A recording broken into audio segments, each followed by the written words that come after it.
Hello and welcome viewers and students. Today we are going to analyze paper 024884 of our series। हमारे प्रश्न पत्रों की श्रृंखला में आगे बढ़ते हुए आज हम करने जा रहे हैं प्रश्न पत्र संख्या 84 का विश्लेषण। पेपर 84 आपकी स्क्रीन्स पर। पहला सवाल, सवाल संख्या 76। हमारा निर्देश है, in the following sentence identify the segment which contains a grammatical error. नीचे दिए गए वाक्य में किसी एक सेगमेंट या खंड में ग्रामेटिकल एरर है, एक व्याकरणीय अशुद्धि है। जिस खंड में, जिस सेगमेंट में ये एरर है वही हमारा आंसर होगा। पढ़ते हैं। The director asked from me what I was doing in the cabin. Error निसंदेह यहाँ है, the director asked from me नहीं, asked me what I was doing in the cabin. Asked, विद्यार्थी ध्यान दें, ट्रांजिटिव वर्ब है, सकर्मक क्रिया है, इसके साथ इसका ऑब्जेक्ट होना चाहिए। मी ऑब्जेक्ट प्रोनाउन है, आस्क्ड फ्रॉम नहीं होगा, आस्क्ड मी होगा। आस्क्ड के बाद इसका ऑब्जेक्ट यानी object pronoun me. Asked me what I was doing in the cabin। Director ने मुझसे पूछा मैं कैबिन में क्या कर रहा था। हमारा आंसर ऑप्शन बी की जद में है और ऑप्शन बी ही हमारा आंसर होगा। आगे बढ़ते हुए सवाल संख्या 77। एक बार फिर से वही निर्देश है, नीचे दिए गए वाक्य में जिस सेगमेंट में एरर है वही हमारा आंसर होगा। पढ़ते हैं। I know nothing about his where about do you he said to me. हमारा आंसर होगा वेयर अबाउट नहीं, वेयर अबाउट्स। विद्यार्थी इस बिंदु पर ध्यान दें, वेयर अबाउट्स सही शब्द है, ना कि वेयर अबाउट, जिसका अर्थ है अता पता। कोई आदमी कहाँ रहता है, वो इस समय कहाँ है, या फिर वो क्या कामकाज करता है, कहाँ उसका घर आदि है, ये उसके वेयर अबाउट्स हुए। ये एक ही शब्द है, बिना स्पेस के लिखा जाना चाहिए और वेयर अबाउट नहीं, वेयर अबाउट्स होना चाहिए। हमारा आंसर होगा ऑप्शन बी। सही वाक्य होगा I know nothing about his whereabouts do you he said to me। हमारा आंसर ऑप्शन बी ही रहेगा। आगे बढ़ते हुए सवाल संख्या 78 आपकी स्क्रीन्स पर निर्देश है, select the most appropriate option to fill in the blank. हमें एक ब्लैंक मिला है, रिक्त स्थान मिला है, इसमें हमें सही ऑप्शन को भरना है। पढ़ते हैं। That small dictionary is all right. वो छोटी डिक्शनरी बिल्कुल ठीक है, बट अ बिग वन, अगर बड़ी हो, वुड बी मोर यूजफुल। छोटी डिक्शनरी सही है, उसमें कोई कमी नहीं है, किंतु अगर बड़ी होती तो ज़्यादा उपयोगी होती। अन्य ऑप्शंस कभी इग्नोर ना करें, उन पर नज़र कर लेते हैं। इंपॉर्टेंट का अर्थ है महत्वपूर्ण, एक्सपेंसिव का अर्थ है महंगा और ईजी का अर्थ है आसान। यहाँ उपयोगिता की बात है, आसान और महंगा नहीं हो सकता, इंपॉर्टेंट भी नहीं, यूजफुल। हमारा आंसर ऑप्शन डी ही रहेगा। आगे बढ़ते हुए सवाल संख्या 79 आपकी स्क्रीन्स पर। फिर से एक बार फिल इन द ब्लैंक का प्रश्न है। पढ़ते हैं। ऑल हिज स्टेटमेंट्स, स्टेटमेंट्स का अर्थ है कथन। All his statements duly testify dash his truthfulness and honesty. विद्यार्थी ध्यान दें, टेस्टिफाई का अर्थ है किसी चीज का प्रमाण होना, सबूत होना, किसी चीज की गवाही देना, और शब्द स्टेटमेंट्स का अर्थ है कथन। उसके जितने भी स्टेटमेंट्स हैं वो ड्यूली का अर्थ है प्रॉपरली या उचित तरीके से गवाही देते हैं उसकी सच्चाई और ईमानदारी की। टेस्टिफाई का सही प्रपोजिशन है टेस्टिफाई टू समथिंग। उदाहरण के तौर पर his conduct testifies to his great character. उनका जो आचरण है वो उनके महान चरित्र की गवाही देता है। वाक्य होगा ऑल हिज स्टेटमेंट्स, उसके सारे कथन ड्यूली यानी प्रॉपरली, उचित रूप से testify to his truthfulness and honesty. Testify का जो उचित प्रपोजिशन है वो मात्र टू है, न अबाउट, न ऑफ, न इन। हमारा आंसर होगा ऑप्शन सी। आगे बढ़ते हुए सवाल संख्या 80 आपकी स्क्रीन्स पर।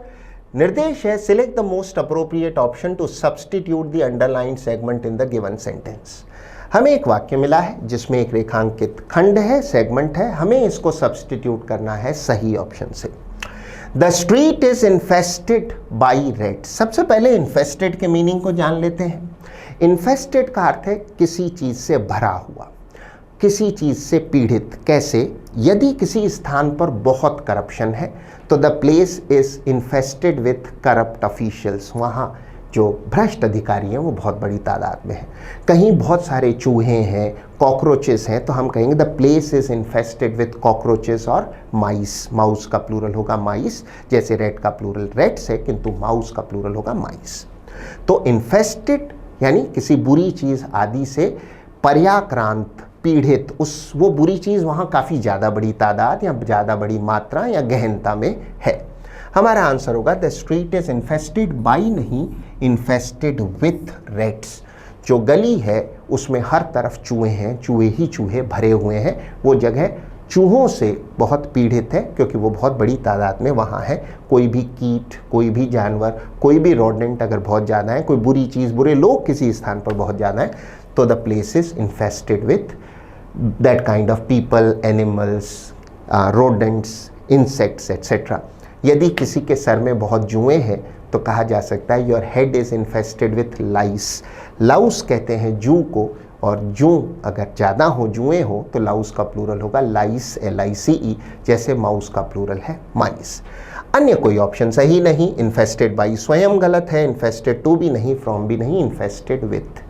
हमारा आंसर ऑप्शन सी रहेगा। आगे बढ़ते हुए सवाल संख्या 81, निर्देश है select the most appropriate option to substitute the underlined segment in the given sentence. एक बार फिर से वही निर्देश है, रेखांकित खंड है, इसको सब्सटीट्यूट करना है, इसका स्थान हमें बदलना है, इसकी जगह दूसरा कोई ऑप्शन लाना है यदि ये स्वयं पहले से सही ना हो तो।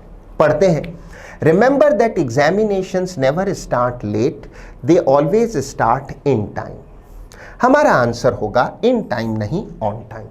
अब विद्यार्थी इस बिंदु पर विशेष ध्यान दें, इन टाइम और ऑन टाइम ग्रामेटिकली दोनों सही हैं, किंतु दोनों के अर्थ और कॉन्टेक्स्ट्स यानी संदर्भ अलग अलग होंगे। ऑन टाइम का अर्थ होता है समय पर, जो अपॉइंटेड टाइम है उस पर, जबकि इन टाइम का अर्थ है समय रहते यानी कुछ समय बचते हुए। उदाहरण के तौर पर एग्जामिनेशन समय पर शुरू होगी, तुम एग्जामिनेशन हॉल या सेंटर पर समय रहते पहुंच जाना, कुछ समय बचाकर यानी कुछ समय पहले ही पहुंच जाना। So the examination will start on time, please reach the examination centre और try to reach the examination centre in time. In time का अर्थ है समय रहते।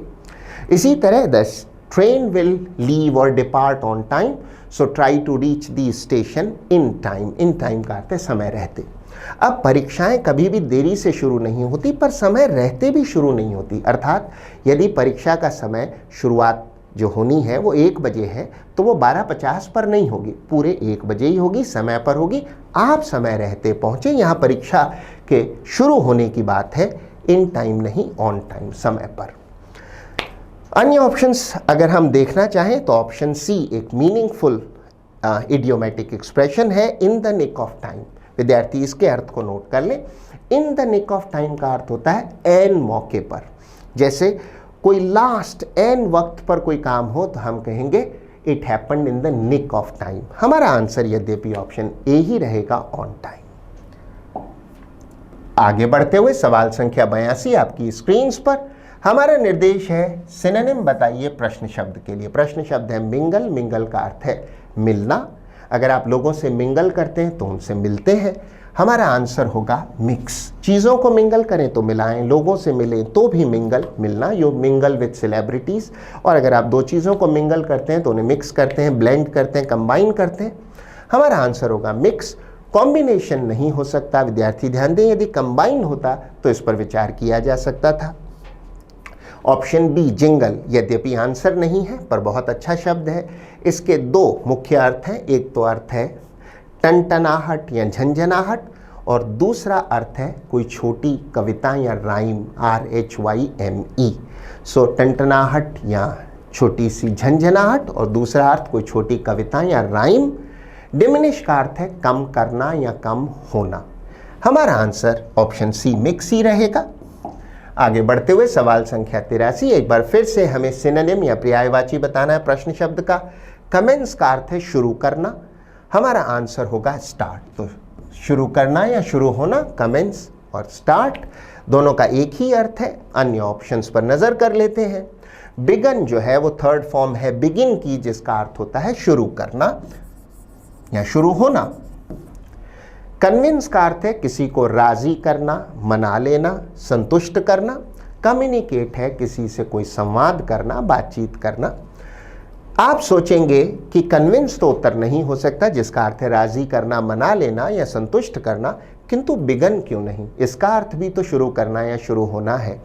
इस विषय पर ध्यान दें। कमेंस वर्ब की फर्स्ट फॉर्म है, प्रेजेंट फॉर्म है, जबकि बिगन वर्ब की थर्ड फॉर्म या पास्ट पार्टिसिपल फॉर्म है। चूंकि प्रश्न शब्द फर्स्ट फॉर्म है वर्ब की, तो आंसर भी फर्स्ट फॉर्म होना चाहिए। बिगिन होता तो ये उत्तर हो सकता था। हमारा आंसर स्टार्ट होगा, क्योंकि स्टार्ट भी वर्ब की फर्स्ट फॉर्म या प्रेजेंट फॉर्म ही है। हमारा आंसर ऑप्शन बी ही होगा। आगे बढ़ते हुए सवाल संख्या 84 आपकी स्क्रीन पर। निर्देश है choose the word which is opposite in meaning to the given word. हमें मिला है एक प्रश्न शब्द रिफाइनमेंट। हमारा आंसर वो ऑप्शन होगा जिसका अर्थ प्रश्न शब्द का उल्टा है, जो कि इसका ऑपोजिट है या फिर अर्थ में इसका एंटोनिम है। शब्द रिफाइनमेंट का अर्थ है परिष्कृत या शुद्ध होने की स्थिति या परिष्कार। यदि संदर्भ किसी व्यक्ति के व्यवहार, आचरण या उसके कैरेक्टर से है, तो रिफाइनमेंट का अर्थ है सोफिस्टिकेशन या सिविलिटी, अर्थात किसी व्यक्ति के आचरण या व्यवहार की शिष्टता या सभ्यता या शालीनता। हमारा आंसर होगा कोर्सनेस। शब्द कोर्स का अर्थ है अपरिष्कृत। यदि किसी व्यक्ति के व्यवहार या आचरण आदि की बात है, तो कोर्सनेस का अर्थ है असभ्यता, अश्लीलता या अशिष्टता। तो रिफाइनमेंट है सभ्यता, शालीनता, शिष्टता, और कोर्सनेस है असभ्यता, अश्लीलता या फिर अशिष्टता। अन्य ऑप्शन अवश्य देखें। रूडनेस का अर्थ है रूखापन। यदि हमारे पास कोर्सनेस ऑप्शन ना होता तो रूडनेस पर विचार किया जा सकता था। एंगर का अर्थ है क्रोध, और फूलिशनेस आप जानते हैं मूर्खता। हमारा आंसर ऑप्शन बी ही रहेगा। आगे बढ़ते हुए सवाल संख्या 85। एक बार फिर से वही निर्देश है। हमारा आंसर वो ऑप्शन होगा जो प्रश्न शब्द का विलोम है, उसका एंटोनिम है। रेवरेंस का अर्थ है सम्मान, या फिर इंग्लिश में एक सिनोनिम हो सकता है वेनिरेशन अथवा रिस्पेक्ट। हमारा आंसर होगा ऑप्शन ए कंटेम्प्ट, जिसका अर्थ है तिरस्कार, अपमान या अवमानना। अगर आप न्यायालय के आदेश की तौहीन करते हैं, अवमानना करते हैं, तो आप दोषी हैं कंटेम्प्ट ऑफ कोर्ट के। इसके लिए एक अच्छा पर्यायवाची हो सकता है स्कॉर्न। अन्य ऑप्शंस अवश्य देखें। फर्मनेस का अर्थ है मजबूती या सख्ती। डिस्प्लेजर आप जानते हैं नाराजगी, और अस्टॉनिशमेंट का अर्थ है आश्चर्य या अचरज की स्थिति या हैरानी। हमारा आंसर ऑप्शन ए ही रहेगा। आगे बढ़ते हुए सवाल संख्या 86 आपकी स्क्रीन पर। अब निर्देश है find the correctly spelled word. हमें पता लगाना है शब्द अकोमोडेट की सही स्पेलिंग कौन सी है। निसंदेह हमारा आंसर होगा ऑप्शन सी। अकोमोडेट की स्पेलिंग में सी और एम दोनों डबल होते हैं, ACCOMMODATE। शब्द अकोमोडेट का अर्थ है आवास देना, स्थान देना या जगह देना। अन्य सभी ऑप्शंस में स्पेलिंग्स में कुछ न कुछ गलती है, त्रुटि है। हमारा आंसर ऑप्शन सी ही रहेगा।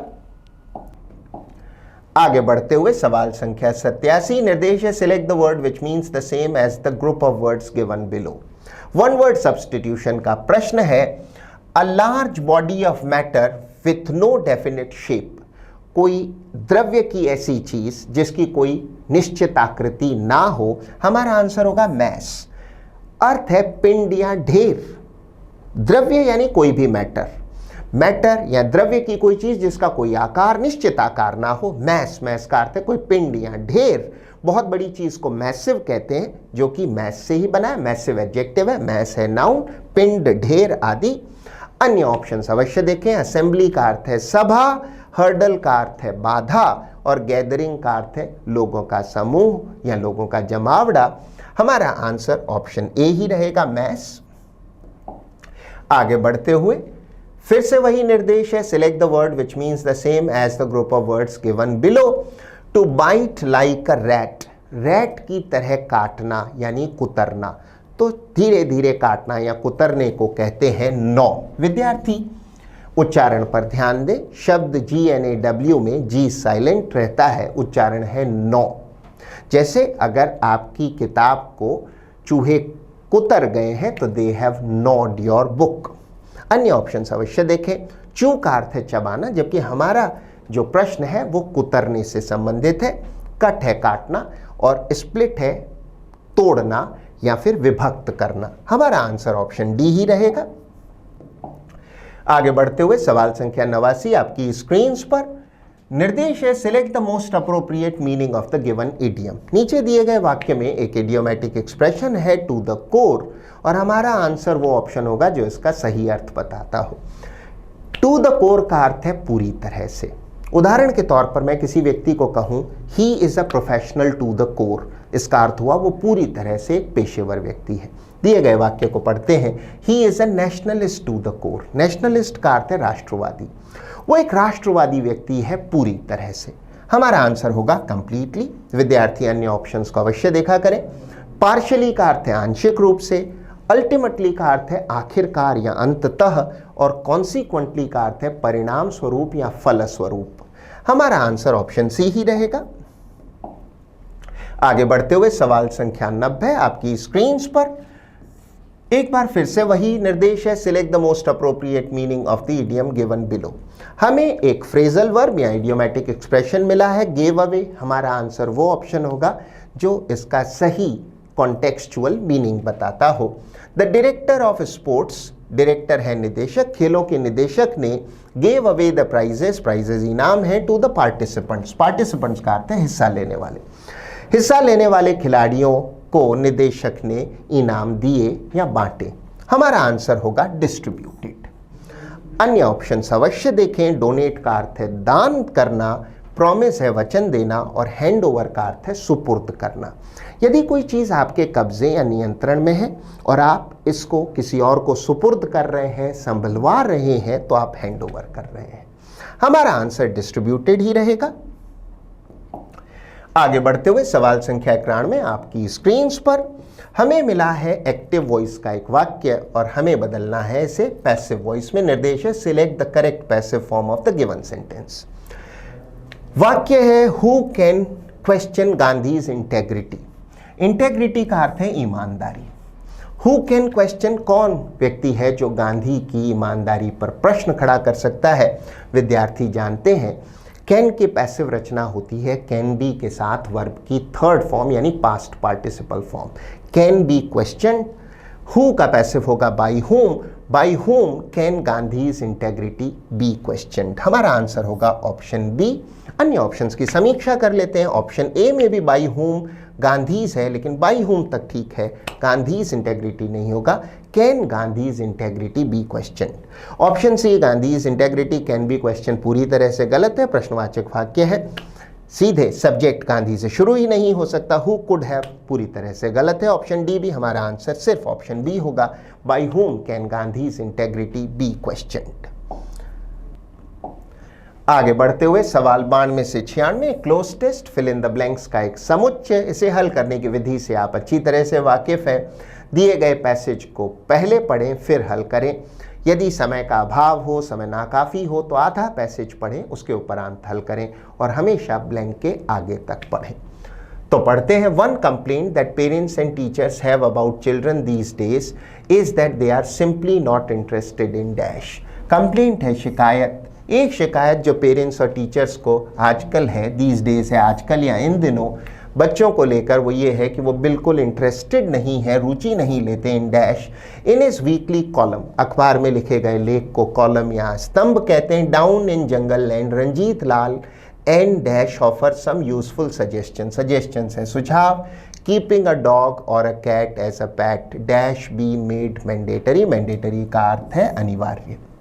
इतना पढ़ने पर हमें अच्छा खासा अनुमान हो गया है कि लेखक बात कर रहा है कि विद्यार्थी शायद आजकल प्रकृति में या पर्यावरण में या पशुओं में कोई रुचि नहीं लेते हैं और ऐसा होना चाहिए। अब हल करते हैं, फिर से पढ़ें। One complaint that parents and teachers have about children these days is that they are simply not interested in nature. वो अब बिल्कुल इंटरेस्टेड ही नहीं है प्रकृति में। अन्य ऑप्शंस अवश्य देखें। नेचुरलिस्ट का अर्थ है प्रकृतिवादी। अननेचुरलनेस है किसी चीज़ की अप्राकृतिक होने की स्थिति और नेचुरल है प्राकृतिक। हमारा आंसर नेचर ऑप्शन बी ही होगा। They are simply not interested in nature, वो प्रकृति में इंटरेस्टेड ही नहीं है। इन हिज वीकली कॉलम, अपने साप्ताहिक कॉलम या स्तंभ जिसका नाम डाउन इन जंगल लैंड है, Ranjit Lal and dash an environmentalist. Environmentalist का अर्थ है पर्यावरणविद एक व्यक्ति जो पर्यावरण की अच्छी समझ रखता हो, उसका एक्सपर्ट हो, कहलाता है पर्यावरणविद, इंग्लिश में environmentalist. Offer some useful suggestion, suggestion है सुझाव। अपने साप्ताहिक कॉलम या स्तंभ में रंजीत लाल, जो कि एक पर्यावरणविद है, कुछ महत्वपूर्ण सुझाव देते हैं। अन्य ऑप्शंस देख लेते हैं। इन्वायरेंस का अर्थ है किसी जगह के आसपास का माहौल, है ना। तो अगर कहीं का कोई एम्बियंस है, माहौल है, तो वो वहाँ का एनवायरेंस है। इन्वायरमेंट है पर्यावरण, और इन्वायरमेंटल है पर्यावरण से संबंधित। चूंकि रंजीत लाल एक व्यक्ति है, इन्वायरमेंट या एनवायरमेंटल नहीं, हमारा आंसर होगा एनवायरमेंटलिस्ट, पर्यावरणविद। आगे बढ़ते हुए, offer some useful suggestions. Keeping a dog और अ कैट एज अ पेट, पेट है पालतू जानवर। किसी कुत्ते या बिल्ली को पालतू जानवर के रूप में dash be made mandatory, should be made, उसे बनाया जाना चाहिए, मैंडेटरी या अनिवार्य वो कहते हैं। अन्य ऑप्शंस की समीक्षा करते हैं। कैन बी मेड नहीं, विल बी नहीं, मस्ट अवश्य एक अच्छा ऑप्शन है, मस्ट बी मेड, किंतु यहाँ बात सुझाव की हो रही है, तो उनका सुझाव है मस्ट नहीं, बेहतर ऑप्शन होगा should, should be made mandatory, अनिवार्य बना दिया जाना चाहिए। आगे बढ़ते हुए, regular visits to national parks, राष्ट्रीय उद्यान, and dash are another way to get children hooked. हमारा आंसर होगा option C, sanctuaries. Regular visits to national parks, राष्ट्रीय उद्यानों, एंड सेंचुरीज का अर्थ है अभ्यारण्य। जो अभ्यारण्य है ये भी एक प्रकार के नेशनल पार्क्स हैं। आर अनदर वे एक और तरीका है to get children hooked, hooked का अर्थ है किसी चीज़ में इंटरेस्टेड, किसी को बनाना, किसी चीज़ को उसमें किसी व्यक्ति में किसी चीज़ के प्रति रुचि जगा देना। अन्य ऑप्शन अवश्य देखें। सैंक्टिटी का अर्थ है किसी चीज़ की मर्यादा या पवित्रता, जैसे अगर आप मंदिर की सैंक्टिटी वायलेट कर रहे हैं तो आप मंदिर की मर्यादा आदि का उल्लंघन कर रहे हैं, पवित्रता को खराब कर रहे हैं। सेंचुरी का अर्थ है शरण या अभ्यारण्य, लेकिन हमारा आंसर सेंचुरीज होगा क्योंकि हमें प्लूरल नाउन चाहिए, नेशनल पार्क्स प्लूरल है, तो इसके साथ एंड के बाद आने वाली अन्य नाउन भी प्लूरल होनी चाहिए। सेंक्टोरम, विद्यार्थी ध्यान दें, एक अच्छा शब्द है। सेंक्टोरम का अर्थ है द होली ऑफ होलीज, यानी किसी जगह की भी पवित्रतम जगह। तो मंदिर में जहाँ गर्भगृह होता है, गर्भगृह वो जगह है जहाँ मंदिर की मूर्ति होती है, वो मंदिर का पवित्रतम स्थल है, उसे कहते हैं सेंक्टोरम या फिर सेंक्टम सेंक्टोरम। तो सेंक्टोरम या सेंक्टम सेंक्टोरम का अर्थ है किसी जगह की पवित्रतम स्थली, यानी मंदिर का गर्भगृह। हमारा आंसर यद्यपि ऑप्शन सी ही रहेगा। आगे बढ़ते हुए, regular visits to national parks and sanctuaries are another way to get children hooked. Tracks in wilderness, track का अर्थ है कहीं किसी पहाड़ी या जंगल के एरिया से पैदल जब आप गुजरते हैं तो आप ट्रैक करते हैं। इन विल्डरनेस, विल्डरनेस है वीरान जगह जहाँ पर मानवीय एक्टिविटी ना हो। विल्डरनेस एरियाज, वीरान एरियाज में या क्षेत्रों में are even dash as children, are even better, और भी अच्छा होगा as children can then engage with all kinds of life forms on their turf. Turf का अर्थ है कोई भूमि या स्थान।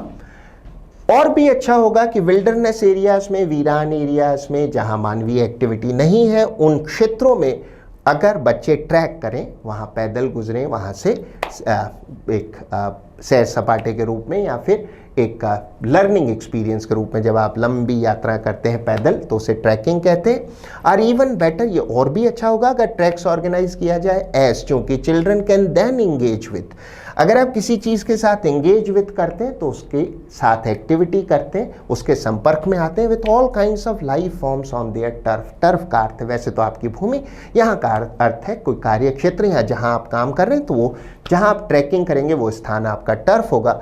वहाँ पर अन्य प्रकार के जीवन के जो स्वरूप हैं, रूप हैं, विद्यार्थी या बच्चे उनके संपर्क में आ पाएंगे, चिल्ड्रन बच्चे उनके संपर्क में आ पाएंगे। अन्य ऑप्शन अवश्य देखें। हमें यहाँ पर कंपैरेटिव डिग्री चाहिए इवन के साथ। आप कहेंगे वर्ष क्यों नहीं, क्योंकि यहाँ बेहतर होने की बात है, जबकि वर्ष का अर्थ है अधिक खराब, तो कंपैरेटिव डिग्री होने पर भी वर्ष आंसर नहीं होगा। इवन बेटर, बेस्ट नहीं हो सकता, कंपैरेटिव डिग्री चाहिए, तुलना कर रहे हैं, गुड भी नहीं, गुड भी नहीं, बेस्ट भी नहीं, हमारा आंसर होगा बेटर, ऑप्शन बी।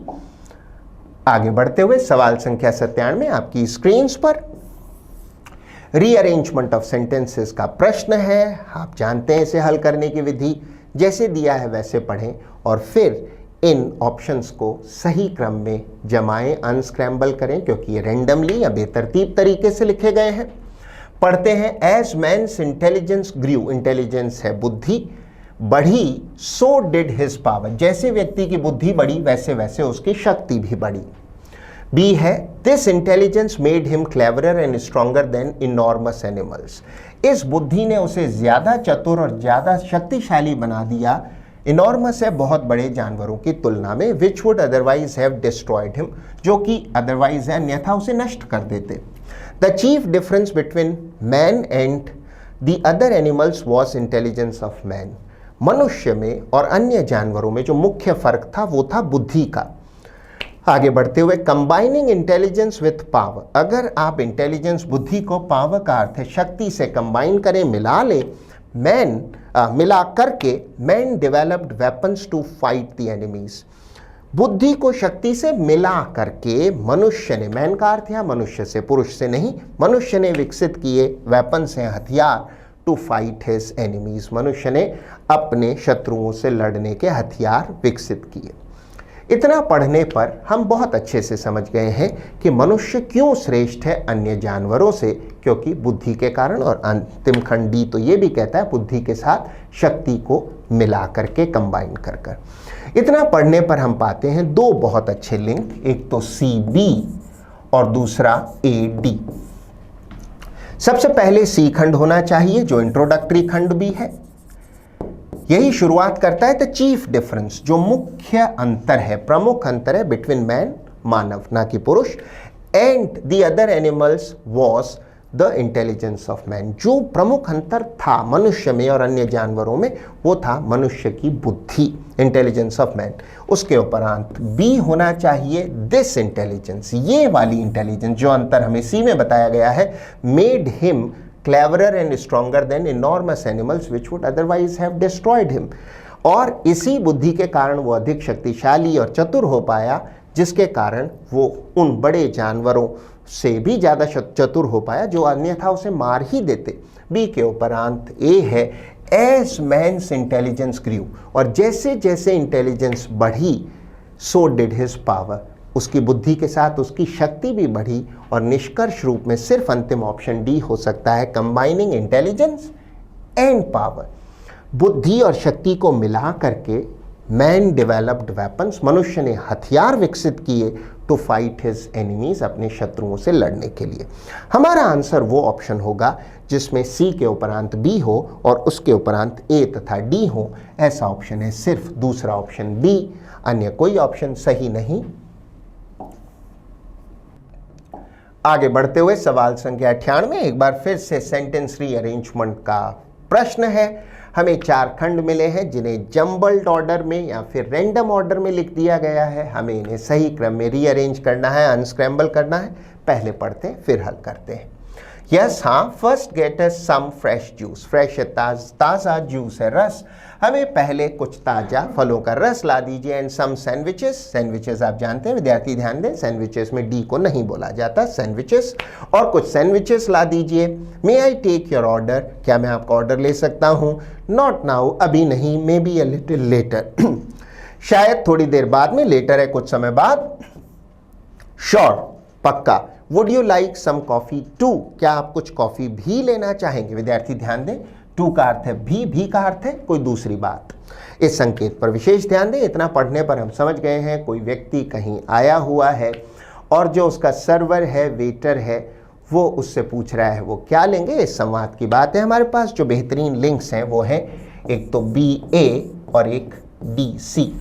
सबसे पहले शुरुआती खंड है B, इंट्रोडक्टरी खंड है। मे आई टेक योर ऑर्डर, क्या मैं आपका ऑर्डर ले सकता हूँ?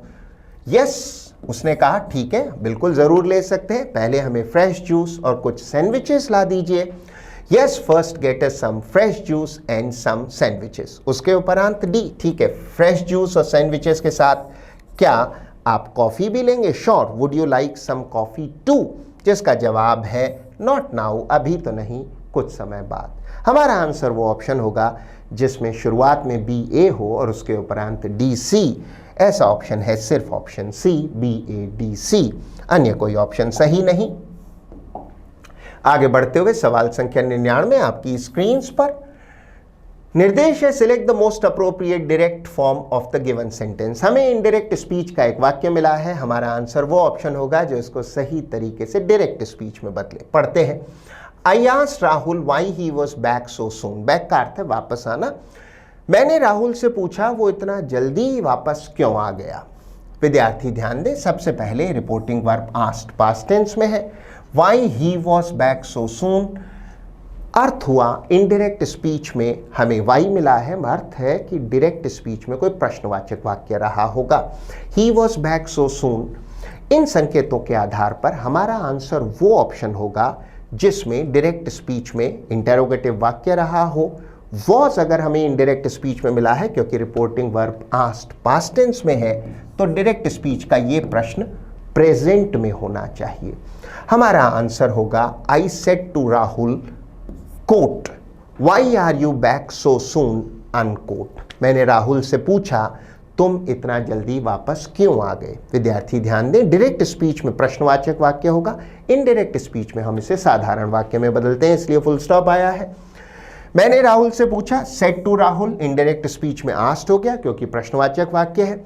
Y are you back, why are you का होगा वाई ही वॉज, ना कि was he, why he was back so soon. हमारा आंसर पूरी तरह से ऑप्शन बी ही रहेगा।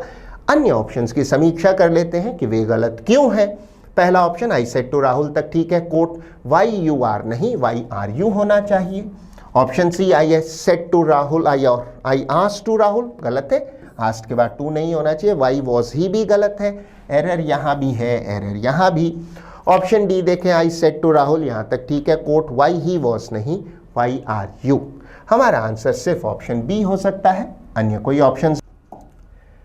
आगे बढ़ते हुए अंतिम सवाल, सवाल संख्या 100 आपकी स्क्रीन पर। हमारा निर्देश है select the incorrectly spelled word. हमारा आंसर वो ऑप्शन होगा जिसकी स्पेलिंग गलत है। हमारा आंसर है ऑप्शन सी, लेजर की सही स्पेलिंग होगी LEISURE। शब्द लेजर का अर्थ है फुर्सत या फुर्सत का समय, खाली समय हो तो उसे कहते हैं लेजर। अन्य ऑप्शन अवश्य देखें, सीज का अर्थ है जब्त करना, सिंसियर है सदनियत या नेक नियत वाला, और ग्रीवेंस का अर्थ है दुख या तकलीफ।